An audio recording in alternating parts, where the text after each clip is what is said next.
Hello guys, time किसका खराब चलता है? उसका खराब चलता है जब वो इंसान उठ नहीं सकता, बैठ नहीं सकता, बोल नहीं सकता, कुछ काम कर नहीं सकता, उसका काम टाइम खराब चलता है।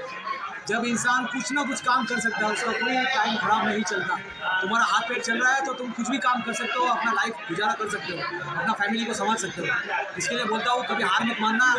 कुछ भी काम रहे, अगर हार मान भी लिया तो कुछ भी काम रहे तो काम करना, अपना फैमिली चलाना। तो यही मेरा सलाह है कि कई लोग हैं जो जेल में भी जाने के बाद भी हार मान लेते हैं, लेकिन क्या है, जेल में जाने के बाद भी वहाँ पे आप गुजारा चलता है आपका, क्योंकि वहाँ पे भी आपको काम दिया जाता है, आपको सैलरी मिलता है। तो वो जेल से भी बेहतर यहाँ पे है लाइफ अपना।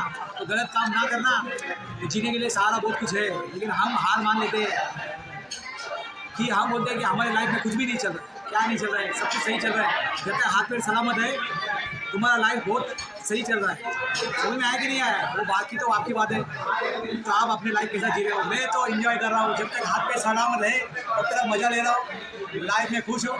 जब तक ऊपर वाला बुरा नहीं चाहे तब तक। खुदा हाफिज़, अल्लाह हाफिज़।